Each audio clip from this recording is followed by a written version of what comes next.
You get me? I'm not trying to go sleep with blood in my mouth, biting my. And can I explain something about the Lions Den? Yeah, quick. No, wait, quick. Lions Den. Let me just read this comment here, because I got it highlighted. Yeah, you stole the megaphone, kept it for 6 months, then you say you used it for good. Is that still not stealing? And are you justifying it? Yes, it was stealing. I apologize to the man them for being part of the unit and gross misconduct, you probably would call it. But at the time, the man them was a ragtag of youths from different places. Yeah, me being the type of youth I was, I'm on anything. Yeah, I'm on anything.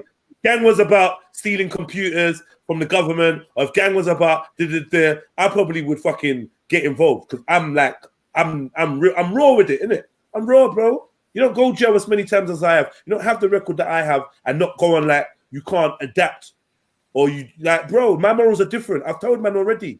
Because same way that you lot would penalize man for smoking weed and then go to a Black the Ripper, you're gonna embarrass Beefy for smoking weed around youths. Then post up your Black the Ripper lyrics, post up your be proud of your 420 lyrics, your 420 when you're run devil man in the policeman's face. What's Jedi doing at that point in time? What's Beefy doing at that point in time? When we had the conversation about the 420 thing, you was defending it. And I was saying it looks bad. But now you want to throw Beefy on the bus. This is what I'm saying about realness, you know, for weed. Were you not a Rasta? You're not screaming legalize the herb. Were you not a Rasta? Now you want to dash man under the bus. I make it seem like, yeah, you're on my organization. Yeah, we don't smoke up. No. Like, obviously, you've come off the gang ethos. You've improved. You've evolved from the gang thing, innit? But the gang thing was, yeah, man weren't role models. Man was real models. Relatable. Yeah, I bun. Yeah, I drink. Do you see me running around, stabbing everything that fucking moves in my community? Do you see me running around, disrespecting all the black fucking women around me? No. That's an example.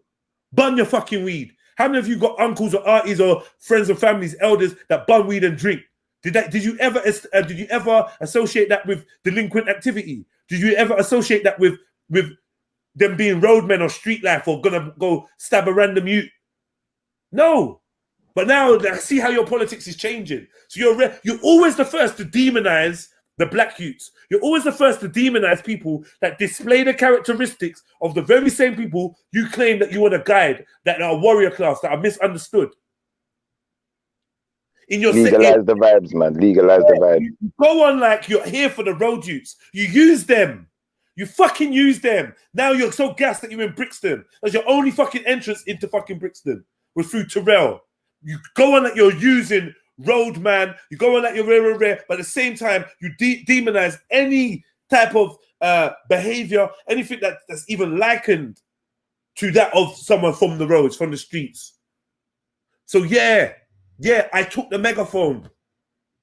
You get me? I'm not making excuses. I'm explaining to you why I did. And then you can make up your own mind. I just explained to you. This brother was working with the police. The brother was sabotaging our protest. The brother was trying to stop us from galvanizing the people, and therefore highlighting Africans, black Africans in Libya, enslaved under horrendous circumstances. Now, as far as I'm concerned, in that split second, I weighed up the GG, the greater good. I weighed that up. It wasn't a deliberate thing. It weren't premeditated. But once my man, the white brother that had the megaphone in his hand, once he had it, I told him, and I saw him moving all like some pussy out. He was bare things he was doing. He was there with his dog. He didn't want to get involved in a protest, which was peaceful, because he had his dog and he didn't want the dog. He didn't want the dog to get seized. And I'm watching this, brother. I'm like, you came to Speaker's Corner and try to stand with, man. You seem like a bit of an infiltrator yourself. Let me see how gangster you are. So it's more a test for the white brother that was trying to like kind of roll with, man, roll with gang. Yeah, may I add, not roll with me. Yeah, roll with whoever else brought him in. Because that was like, I don't know who he came with, but whatever, anyway, yeah. So that was like slightly a test. So it's like, do you know what? I'ma see how you react. Rude boy, see that megaphone? Go home, innit? Go home, man. Go home. What, should I take the megaphone with me? Yeah, just go, man. Go home, Kai. You look uncomfortable. You're worried about the dog. You're standing on the sidelines. If you want to help us, go home, take that with you, and I'll link you in a few days. You can drop it to me. That's what it was. That's what I did. That's what you get me. I don't feel bad about it, bruv. Pobber. I don't feel bad about it. I told you why I did it, innit? And I feel even better about it now that my man got back his property. So let's just say it was an extended loan. He loaned it to me. Yeah? He loaned it to me. I loaned it from him. Forcefully loaned it, and he got it back. Get me? So what do you want me to say now? That megaphone is going to haunt Ras for his whole fucking career. Anytime you go back to gang, that megaphone's coming up. Anytime you see that black and blue megaphone, just chuckle to yourself. Anytime you see Raspet dancing and prancing and hopping in the air with it, come to the yard, come to the yard. Anytime you see him doing all that, just giggle and be like, rah, that tool was really useful, you know? Really useful. I didn't steal it for myself. I didn't steal it for fun. I stole it for works. I took it for works. Yeah? And no, I shouldn't have done that. So let me just be clear. I shouldn't have done that. Yeah? It was an instant thing, no premeditation, and I never for once thought, which was my mistake, that scenario would come back to anybody but me. So for that reason is why I apologized. I'm a lion, Maku. I apologize that anybody else had to get dragged into the taking of anyone's property or anything and they get the blame or they have to get me. But my main thing is you're moving like a snitch.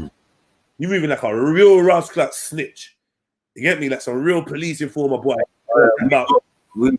We gave back the megaphone and we bought our own megaphone. Right. In the story. Right. Real talk, real talk. I hope that answered your question, Pop. The thing is, you can't use the full sense of morality, to make me feel guilty. The things you feel guilty for, I don't feel guilty for. And the things that I feel guilty for, you man don't blink an eye at. So, like, you know what I mean? You're moving with Babylon's sense of morality, where Babylon gets to tell you, dictate to you what's right and what's wrong. I'm outside of those laws. In my head, I'm outside of them laws. Yeah? I'm outside of them laws. I'm not going by Babylon's laws of what's right and wrong. Yeah? And being a Muslim, you should understand that. Because there's a few things in your life, in your folklore that are permissible or permitted that in today's modern society we don't agree with.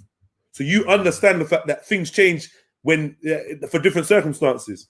You understand that one man could be looking at you trying to put their objective morality on you, but you don't have to accept that. You don't have to accept it. So I don't have to feel guilty for nothing.